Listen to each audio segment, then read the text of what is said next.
어제 말씀을 나눈 것처럼 엘리사 시대에는 이 아람과 이스라엘이 늘 싸웠습니다. 주로 아람이 공격을 해왔죠. 그때마다 엘리사가 공격에 들어오는 길을 알려줘서 이스라엘이 방어를 잘했습니다. 근데 오늘 말씀 보면 무슨 이유에서인지 엘리사가 이번에는 길을 알려주지 않았습니다. 그래서 아람 군대가 막 밀려 들어와 가지고 이 북이스라엘의 수도인 사마리아를 포위했습니다. 아람은 사마리아 성을 공격해서 깨는 그런 전술을 택하지 않고 말려 죽이는 전술을 선택했어요. 그래서 공격하지 않고 성을 겹겹이 포위하고 사람이나 물자가 오가지 못하도록 딱 봉쇄를 했습니다.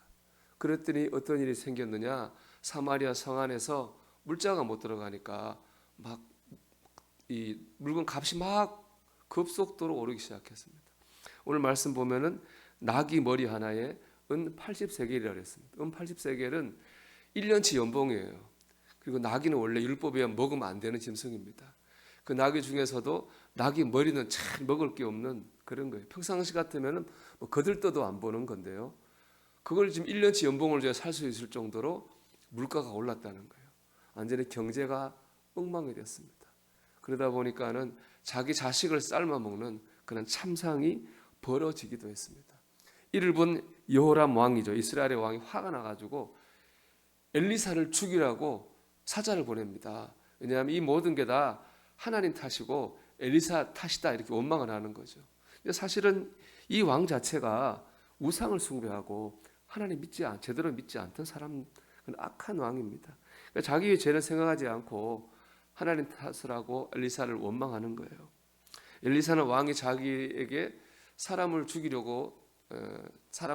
죽이려고 사람 보냈다고 하는 걸 압니다. 그래서 자기가 32절 보면 자기가 살고 있는 성의 장로들에게 왕이 사자를 보내며 성문을 이루지 말아라 딱 얘기를 해요. 근데 재밌는 건 32절에 있는 말씀이에요. 제일 끝에 있는 말씀인데 이런 말씀이 있습니다. 그의 주인의 발소리가 그의 뒤에서 나지 아니하느냐고. 그의 주인이라고 하는 것은 여호람 왕을 말하는 거예요. 주인의 발소리는 뭐냐? 주인이 보낸 사자를 말하는 거예요. 그의 뒤는 뭐냐? 엘리사를 죽이러 보낸 사자. 그 뒤에 또 사자가 온다는 겁니다. 엘리사 그 얘기를 하는 거예요. 그러니까 이게 이런 거예요. 여호람 왕이 엘리사가 미운 거죠. 그래서 엘리사를 죽이려고 사자 군사를 보냈어요. 근데 생각해 보니까 그러면 안 될 것 같은 거예요. 엘리사를 죽일 때가 아니라 엘리사에게 하나님의 뜻과 도우심을 구해야 될 때다 하고 정신을 차린 거예요. 그 뒤에 바로 하나님의 뜻과 도움을 구하는 사자를 또 보낸 것입니다. 그래서 엘리사가 그 뒤에 사자들에게 문을 열어주고 하나님께서 이스라엘을 회복시킬 거라고 하는 것을 말씀해 줍니다. 제가 오늘 집중하고자 하는 것은 여호람 왕의 마음입니다. 왜 여호람 왕이 처음에 엘리사를 죽이려고 사자를 보냈습니까? 상황이 너무 어려워서 그렇잖아요. 물가가 너무 어렵고 진짜 말라 죽게 생겼으니까 화가 났잖아요. 그 화난 마음에 엘리사를 죽이려고 사자를 보낸 거죠. 그런데 여러분 만약에 그 여호람 왕이 첫 마음대로 엘리사를 죽였다면은 과연 이 문제가 해결됐을까요? 해결되지 않았을 거예요. 사마리아 성은 망했을 겁니다. 근데 다행히 여호람 왕이 마음을 가라앉히고 엘리사를 죽이는 게 아니라 하나님의 뜻과 도우심을 구하기 위해서 또 다른 사자를 보냈기 때문에 이스라엘 성이 사마리아 성이 회복을 경험하게 됐습니다. 사람이 다 그렇습니다. 누구나 사는 것이 어렵고 힘들어지면은 여호람 왕처럼 됩니다. 마음의 여유가 없어지고 조급해지고 흥분 상태가 됩니다. 근데 그 상태로 가면은 망합니다. 문제는 해결되지 않고 상황은 더 어려워져 갑니다. 여러분 그럴수록 마음을 가라앉히고 하나님의 뜻과 도우심을 구해야 됩니다. 그래서 제가 오늘 말씀의 제목을 이렇게 정했습니다. 공부할 때 강팍해지지 않게 조심하십시오.